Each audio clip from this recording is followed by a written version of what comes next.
Hello. The Facts About Vitamin B17. By Meg Campbell, January 28, 2015.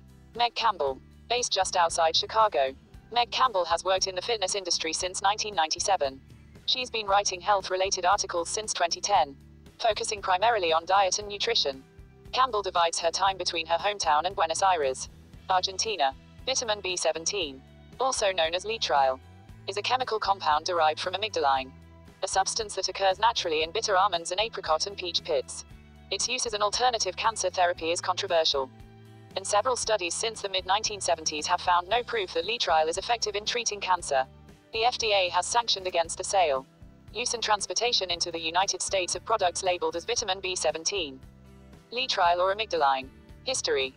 Russians first used amygdaline as a cancer treatment in 1845. By the early 1920s, Californian physician Ernst T. Krebs Sr. had begun using the substance to treat his cancer patients. But the pills he created proved toxic. His son, biochemist Ernst T. Krebs Jr., invented a chemically modified version of amygdaline in 1952 that he called Leetril. Both father and son promoted Leetril as an effective cancer treatment, claiming it contained a substance that targeted and attacked cancerous cells.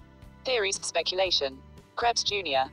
first theorized that cancer is caused by a deficiency in vitamin B17, and claimed that Leetril was the missing vitamin B17.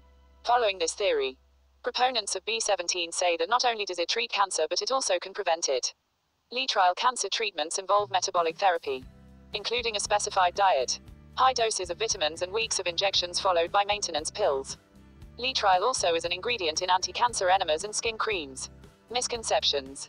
According to the American Cancer Society, Leetril is not a vitamin because it doesn't fit the scientific definition of a vitamin, in that it's not essential for reaching or sustaining good health.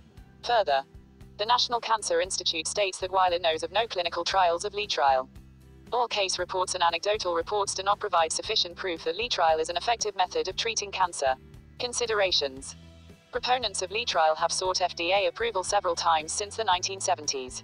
The FDA always has rejected the application for human testing, concluding that there isn't sufficient evidence that Leetril is effective enough in animal tests to warrant clinical trials in humans. Advocates of Leetril claim that the government's sanctions against it amount to a kind of censorship that dictates the type of treatments that cancer patients can seek. They suggest that the FDA and the medical profession are motivated by the profits of conventional medicine. Warning. The FDA describes Leetril as a highly toxic product that has not shown any effect on treating cancer. Leetril contains cyanide, which its supporters contend is its anti-cancer agent. But Leetril pills have been linked to cyanide poisoning, with side effects including headaches, dizziness, nausea, vomiting, fever, confusion, blue skin due to oxygen depletion, low blood pressure, droopy eyelids and nerve and liver damage. Eating raw almonds, carrots, celery, peaches and bean sprouts can exacerbate these effects. According to the American Cancer Society, cyanide toxicity due to Leetril treatments has led to death in a few cases.